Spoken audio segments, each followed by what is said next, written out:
Mga kababayan, meron po kami ritong inanyayahan na kilalang photojournalist, author, translator, blogger, and also music man. He's actually based in Hong Kong, and we're very honored to have him here. His name is Sir Ricky Sadiosa, a member of the Knight of Rizal, commander of the Knights of Rizal based in Asia. We are here only to ask some questions, to clarify, and also to for the people to know yung mga libro na sinulat niya, and one of them is right here in front of us, entitled Dr. Jose Rizal Travels. It was written in, I think, in 2020, right? And I think it's high time for us to give honor to our guest tonight, to know some of the contents of this book about Dr. Jose Rizal, our national hero. So I'll give the first question to Sir Ricky here. Sir Ricky, ano expectation mo sa mga kababayan natin dito sa Montreal? As far as your mission here is to probably promote the book, and not only that, but to educate our people here. Maybe you can actually add on for some knowledge na pwedeng ipaabot mo sa ating mga kababayan dito sa Montreal. Thank you for the question, Sir James. I'm actually here in Montreal para gawin yung isa pang libro na para sa mga Pilipino, entitled Filipinos in Quebec, The Pioneers. Kasi nagkaroon ako ng konting collection ng mga articles, write-up ng mga panahon 1960s. And yung mga articles na yun, ready na para gawing isang libro. Ito yung pinapakita ngayon ni Sir James. Ito yung pinablish ko nung year 2020. Dr. Jose Rizal. Yan po yung reason kung bakit nandito ako. First of all, para tapusin ko yung librong ginagawa ko sa mga Pilipino rito. Pangalawa, para maibigyan ko na rin ng linaw o liwanag kung ano yung content ng libro na to, which I feel very timely because Amazon sold a lot. Ibig sabihin, may mga bumili sa Amerika, sa Europe, sa Canada, na hindi ko na alam kung sino mga bumili. No? But, nabigyan siya ng 5-star rating. Na bibihira magkaroon ng ganung 5-star rating sa isang coffee table book na ganito kakapal. Mapakapal po ito. This is like 512 pages, around 2.2 kilograms ang isang libro. Parang simbigat ng kalahating hollow blocks. Sir, ilang taon mong tinapos itong librong ito para lang sa publiko natin, alam natin this is very important, especially to the youth, na malaman nila ito dahil sabi nga nila ang pag-asa ng bayan ay mga nasa kabataan. Kailangan natin maipaabot sa kanila itong magandang mensahe mo o mga sinulat mo tungkol sa ating mahal na hero, Dr. Jose Rizal. Importante po na mai-publish itong librong ito para sa, first of all, tama po kayo mga kabataan, at hindi lang po, kahit yung mga katandaan mga Pilipino. Kasi may mga items sa school natin noon, na mga itinuturo sa atin, na medyo, yung iba doon ay medyo nabigyan natin ng correction. Kasi ang iba kasing items na itinuro, like ako, sa Ateneo ako so meron kaming Rizal. So may mga items doon na tinuturo sa amin na medyo na-found out ko ngayon na may konti palang diferensya. Not totally wrong, but not really factual. Not really factual. Kasi po, yung ibang mga items na na-discover ko, galing mismo po sa archives ng iba-ibang libraries at museum sa iba-ibang bansa. Like sa US, sa Europe.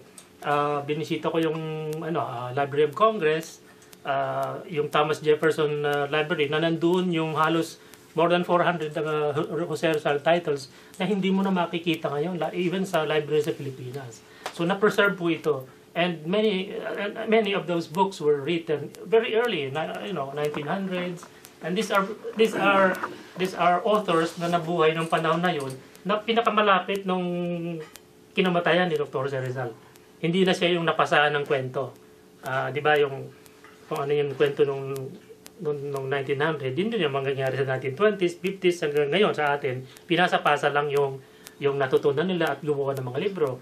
But actually, galing din yun dun sa pinakaunang sumulat. For example, 1901, no? Ang problema dun is, kung may maling kaunti dun, pati yung mali rin, kinopya nung yung mga authors ngayon. So, and then, nandito ko ngayon, sumunod nandun ako, nakita ko ngayon na, baka may kaunting difference itong parting ito. Siguro, mga 2 words, kaya taon, apelyedo, kaya pangalan ng street, pangalan ng school, no? Or yung mismong mga sinabi ni Dr. Rizal na actually hindi naman niya sinabi. For example, mga sinabi ni Dr. Rizal na niya sinabi na ang malansang isda, diba? Hindi marunong sumingon sa kanyang pinanggalingan ay parang, diba? Masahol pa sa babae. Actually, hindi po Jose Rizal original dyan. Kinopy na lang po yun. So, ibig sabihin, bago si Dr. Rizal natutunan niya, meron na nagsabi na.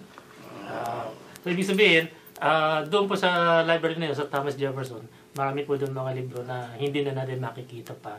Kasi po, for the whole, from 1900 up to year 20, diba? 100 years, no? Malaki yung agwat. Ibig sabihin, may mga nangyari na. Siguro, binawal ng gobyerno ito, binawal ng pari na to, binawal, di ba? Mga influence. Nawalibas yan. Ilang taon mo na... Ito po, ang libro na to pala. bago na kompleto yan. Umabot po yan ng 5 years. 2 taong research, logistics, networking. Kasi po, kailangan matapos kayo sa madaling panahon. Kasi nagpupunta ako sa isang lugar, sa Berlin. Immediately po, kinukontak ko na yung Philippine Embassy o kaya mga nais of Rizal doon na paratingin ko dyan, I need information kasi meron lang ako 3 araw. So, Sir, ngayon, ito naman tanong ko, sir. Kung nagsimula ito sa 2015. 2015, natapos ang 2020. Saan lugar ang simulan nitong libro? Kasi it takes travels. At saan nagtapos? Ang guide ko po niyan is yung mismong English translation ng diary ni Dr. Jose Rizal. Kaya ang pinakaunang pinuntahan ko po ay yung Santo Domingo Church. Alam niyo po ba yan sa Binondo? Yes. Doon po kasi, We go there, yeah. sabi ni Dr. Rizal, nung unang alis niya, nagsimba muna ako sa Santo Domingo. Tapos ako ay nagsakay ng karuwahe papunta doon sa pampang ng Pasig. Kasi nandoon yung unang barko na sinakyan niya. Salvadora. Yan ang pangalan ng Salvadora. Nagdala sa kanya una papunta sa Singapore, then from Singapore palit siya ng barko papunta na ng Europe. So yun ang sinundan ko yun. So Manila, Singapore, yung bagong rota papuntang Europe, tapos dumaan siya ng Sri Lanka, Yemen, and then papunta na po yan ng Suez Canal, Egypt. Pag lagpas po ng Suez Canal, Mediterranean na yon.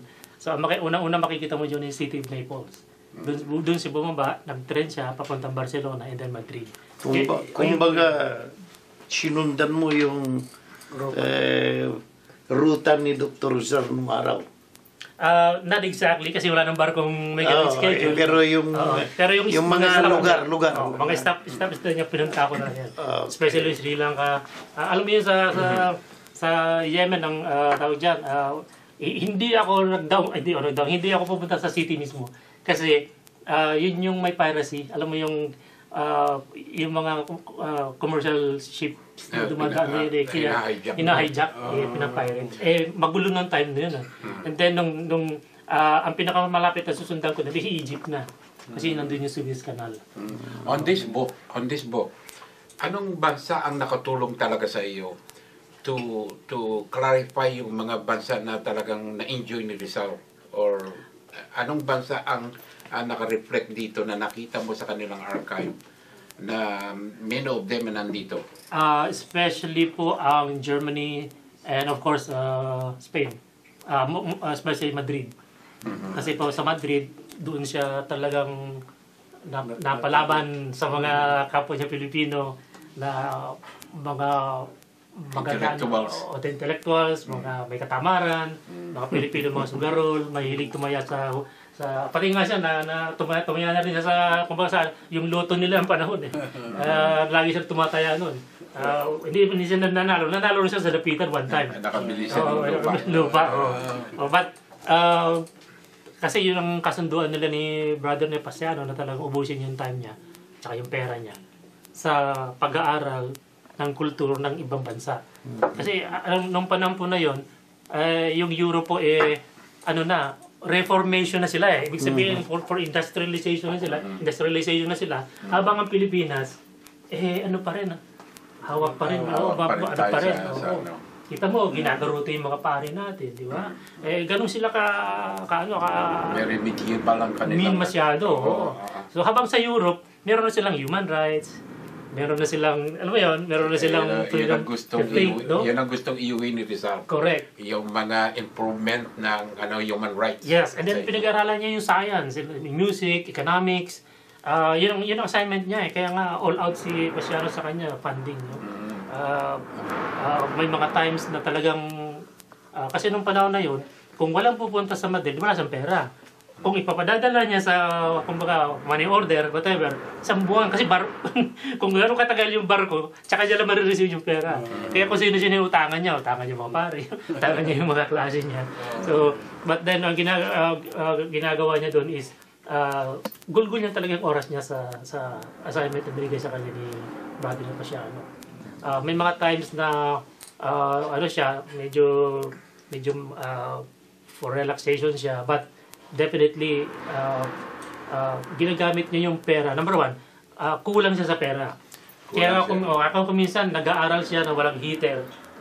Sinusunog niya yung scrap niya. Correct. And para then, magkaroon lang ng heating. Nasa Europe pa pero kandila ka. Nung time na yon, bagong-bago pa lang ang kuryente sa Europe. Ibig sabihin. Ang ibang lugar na pinunta niya sa London, lupa pa yung dinala na karwahe. So, ibig sabihin, yun ang world niya. Ito ang huli kong tanong. So, dito sa libro na ito, saan country natapos itong libro? Nagtapos po siya, literally, sa Hong Kong. Sa Hong Kong. Kasi, yun yung huling, dalawang beses siya umikot diba? Yung unang rota niya, yung 1882, yung makaluma. Dumaan siya sa Suez Canal. Yung pangalawang rota niya, papunta na ng US, pa west. And then, from US, dumiretso na siya ng Europe. So, yan yung pangalawa niya. And then, from Europe, bago siya pumunta ng Pilipinas, dumaan siya ng Vietnam. May stopover siya sa Vietnam, pinuntahan ko yung lugar na minention niya yung port eh. Pinuntahan ko yun doon. And then, nag-Hong Kong muna siya. Nag-stay siya doon for like 6 months. And then, saka bumalik ng Pilipinas. Dito sa libro na ito, sir, meron bang portion dito na isulat mo tungkol sa kanyang struggle sa Pilipinas? Meron po. Na-discover ko kasi yung article na sinulat niya sa daily, sa English, isang newspaper sa Hong Kong. Kino-complain niya yung maltrato na ginawa sa kanila ng mga pare. Kasi di ba nirerentahan lang ng lupa nila sa Ngayon, pinaalis. Pinaalis yung pamilya dun sa... pinaglakad yung nanay niya, di ba? Ilang kilometro layo. So sinulat niya yung ganito ang nangyayari sa amin sa Pilipinas. Mahabang in English si Rizal Espanyol yung salita niya eh. So, German siya. Pero yun lang yung article na nakita ko sa kanya na sa English niya sinulat. Ang linis ng English niya. Kaya talagang sabi ko sa kanya, ibang klase ito si Manong eh. Kasi si Dr. Rizal, ibang klase ang genius nito eh. Kasi isipin mo yun, susulat kasi newspaper, newspaper, i-edit nila yun, pero kung maganda yung construction mo, mas maganda ka, mas madali, no? But yung page na yon na-discover ko sa archive ng Hong Kong. Kasi binigyan ako ng pagkakataon na makapag-research. Let's say sa Pilipinas, sir, anong portion ng mga archives ang napakinabangan mo na andyan sa archive ng Pilipinas? Doon po meron po akong nakuhang materials galing po sa Philippine-based, National Historical Commission. Doon ko na lang nakita yung kasing libro na yon para po yun sa para ika 100 years ata ni Dr. Rizal. Centennial ng kapanakan niya. Gumawa yung National Historical Commission ng malaking parang coffee table pero manipis pero mahaba. Nandun po nilagay yung mga pictures ng mga kakilala ni Dr. Rizal, mga lugar pinuntahan niya sa Europe pero black and white na 1950 Siyempre, 50s, wala pang mga color.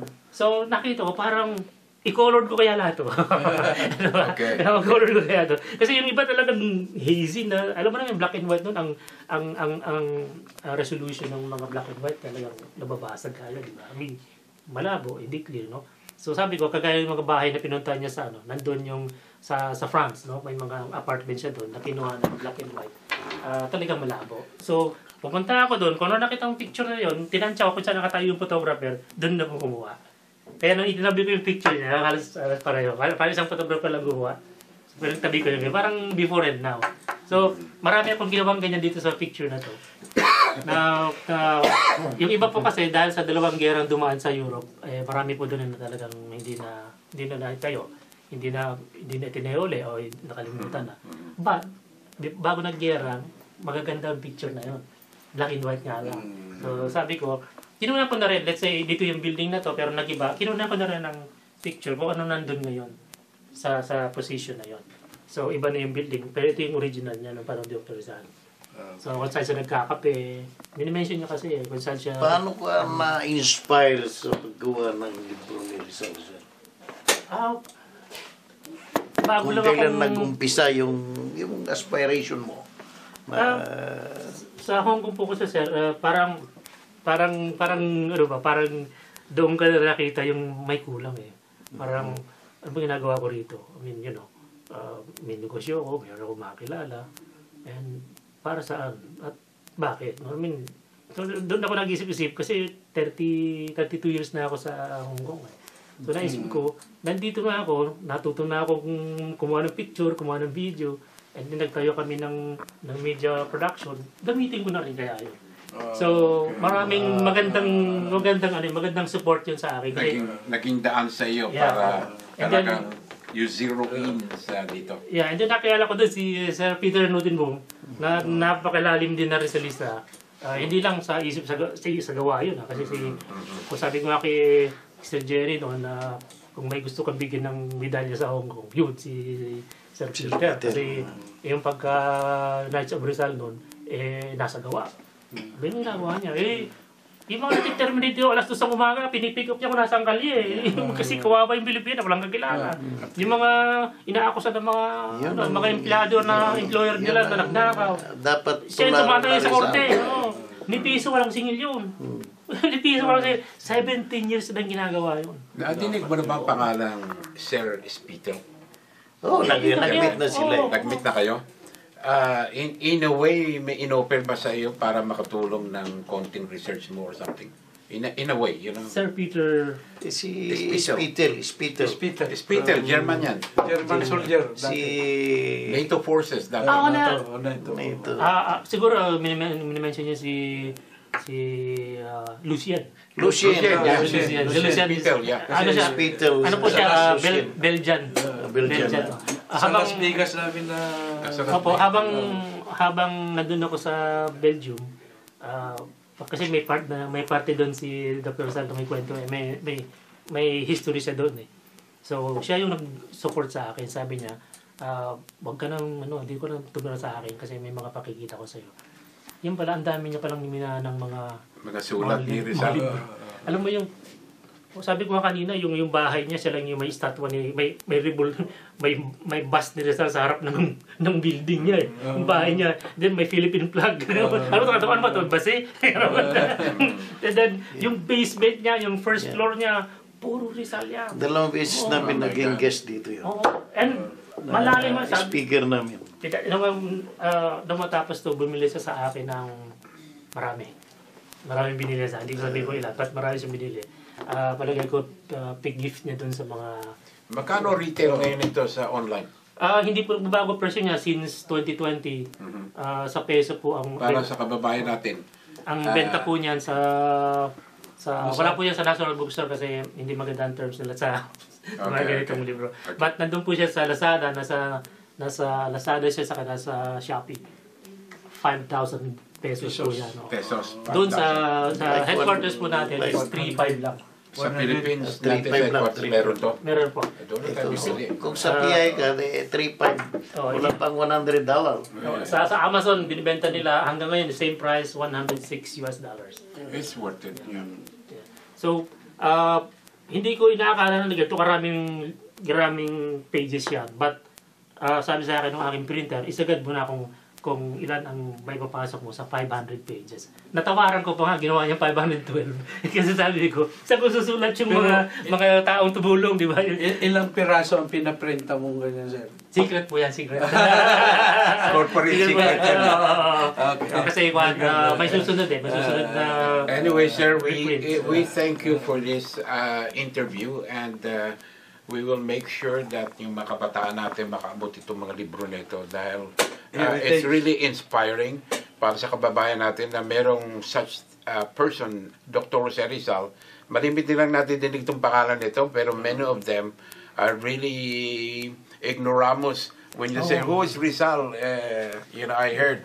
So it's better na ito kumalat talaga sa mga kabataan natin. Kasi nung college pa tayo, hindi tayo makagraduate kung hindi tayo kukuha ng Rizal course. Rizal course. At hanggang ngayon po, meron silang Rizal course. Ang ginawa ko po dyan, kasi kausap po yung ibang mga university sa atin, sabi nila, kami university, paano naman yung mga far-flung, hindi maka-afford, blah blah blah. Sabi ko, gumawa ako ng ebook para yun ang binibenta ko sa kanila. Like for example, isang school, sabi ko, ilan po ba kayo mga estudyante dyan? Meron kami 200 na lahat kukuha ng Rizal. Iba kung 5,000 ubus ang pera, ubus ang walang budget ng school. Sabi na, sige yung ebook na lang po, benta ko sa inyo 100 lang. Okay, that's good. Isang peso, 100 pesos. Bigay ko yung link sa inyo. And then, tawag dyan, makikita nyo yung, basta may wifi ka, mababasa mo yung libro. Kahit saan, mababasa mo siya. In-endorse namin itong libro nito. Okay? Mabuti ito sa mga kababayan natin mabuti ito para sa ating kababayan na malaman nila ang ating national hero in the history and everything. Okay? And we thank you. Thank you so much for giving us the time for this interview. Pleasure. Thank you, sir. Thank you. Salamat din po sa... Salamat, sir, sa pagbigay mo ng impormasyon sa amin at sa tulong mo rin na ma-educate kami. Kahit nasabihin kong kami Knights of Rizal na, matagal na rin sa Knights of Rizal. Pero sa kaalaman, kulang pa rin. Kaya, thank you very much for dropping by. And thank you, sir. Thank you, sir. Balitaso mo kami nga. Ating body. Thank you. Sir Ricky Sadyosa from Hong Kong. 1 second po, ito pong 20% po ng proceeds pala nito binigay ko sa headquarters. As donation para sa projects na nasa Rizal. So, yun po, ganun. Well, sure, uwi ako sa Pilipinas, mga mid-March. Kasi mayroon tayong dalawa siguro archive din, tawag doon. So, andito si Sir Jerry Danzel, si Sir James, Sir Jerry is presently area commander pa rin because di pa na-relieve. And Sir James is the region chancellor, and Sir Ricky is the Asian regional commander overseas. Kasi pag sinabi nating Asia, Philippines is part of Asia. So I would say Overseas Asia, Regional Commander. Hong Kong And base. yours truly, the present Regional Commander of Eastern Canada Region, Sir Dario Boco, KGCR. Andito rin yung ating isang kababayan And na we have malaki also mo there, rito. it's also Sir Al Abdon is here. Sir Al. Also third degree. And the chairman of Filipino Heritage Society of Montreal.